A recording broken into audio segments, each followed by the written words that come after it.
વેસુમાં સુમન સાગર આવાસની પાછળ સોમવારે રાત્રે વાપીના યુવકની ચપ્પુના ઘા ઝીંકી હત્યા કરાઈ હતી. આ હત્યામાં ક્રાઇમ બ્રાન્ચે હત્યારાને પકડવામાં સફળતા મળી હતી. સુરત ક્રાઇમ બ્રાન્ચ પાસેથી મળતી માહિતી મુજબ મૂળ વાપીનો મૃતક બાબુ પટેલ સુરતમાં તે ધાર્મિક સ્થળો પર જમવાનું બનાવતો હતો. તેને દારૂની ટેવ હોવાથી તેને નોકરીથી કાઢી મૂક્યા હતા. ત્યાર પછી તે ફૂટપાથ પર રહીને મજૂરી કરતો હતો. સોમવારે રાત્રે તેનો કોઈની સાથે ઝઘડો થતાં તેને ચપ્પુના ઘા ઝીંકી દીધા હતા. લુહાણ હાલતમાં રાહદારીએ પોલીસને કોલ કર્યો હતો. આથી વેસુ પોલીસે દોડી આવી 108 એમ્બ્યુલન્સમાં તેને સારવાર માટે નવી સિવિલ હોસ્પિટલમાં લઈ ગયા હતા, જ્યાં સારવાર મળે તે પહેલાં મોત થયું હતું.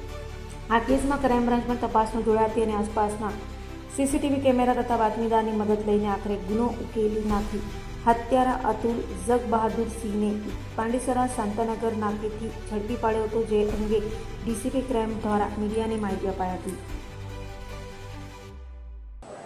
ગઈ તારીખ 6/10/2025ના રોજ સુરતના વેસુ વિસ્તારમાં સુમન આવાસની બાજુમાં ઓમ આઇકોન નામની એક બિલ્ડિંગ છે, ત્યાં એક બાબુ પટેલને નું મર્ડર થયેલું, જે મર્ડર અનડિટેક હોય અને જેના અનુસંધાને ક્રાઇમ બ્રાન્ચની અલગ અલગ ટીમો કામ કરી રહી હતી, જેમાં પોલીસ ઇન્સ્પેક્ટર જે.એમ. ગૌસ્વામી, પીઆઈ વાળા, પીએસઆઈ વિશાલ ધનગઢ, પીએસઆઈ ભાટી, પીએસઆઈ સિસોદિયા વગેરે અલગ અલગ ટીમો આ બાબતે કામ કરી રહી હતી. એમાં આ લોકોને એક ઇન્ફોર્મેશન અને ટેકનિકલ હ્યુમન સર્વેલન્સ અને સીસીટીવી આધારે એક લીડ મળતા ક્રાઇમ બ્રાન્ચની ટીમે કાલે લેટ નાઇટ અતુલ જંગ બહાદુર સિંહ નામના એક જોનપુરનો રહેવાસી છે અને અહીંયા શાંતાનગર પાંડેસરામાં રહેતા એક 22 વર્ષના ઈસમની ધરપકડ કરી છે, જે 5 વર્ષથી સુરતમાં રહે છે અને છૂટક મજૂરીનું કામ કરે છે.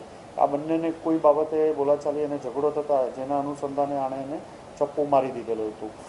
અતુલ જંગ બહાદુર શાંતાનગરમાં રહે છે અને ચપ્પુ એ પોતાની પાસે જ રાખતો હતો અને ઘણા સમય પહેલાં સુરતના જે બજારમાંથી વેચાતું લીધેલું ચપ્પુ કહે છે અને આગળની તપાસ આ કેસમાં ચાલી રહી છે. લડાઈ ઝઘડા બોલાચાલી થઈ હતી. આની પાસેથી ચપ્પુ પહેલેથી લઈને જ આ ફરતો હતો અતુલ જંગ બહાદુર.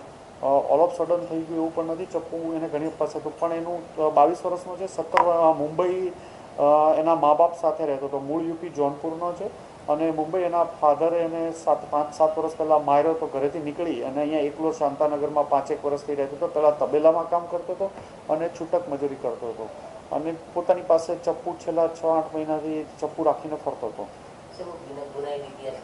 ના, એના વિરુદ્ધમાં કોઈ કેસ નથી.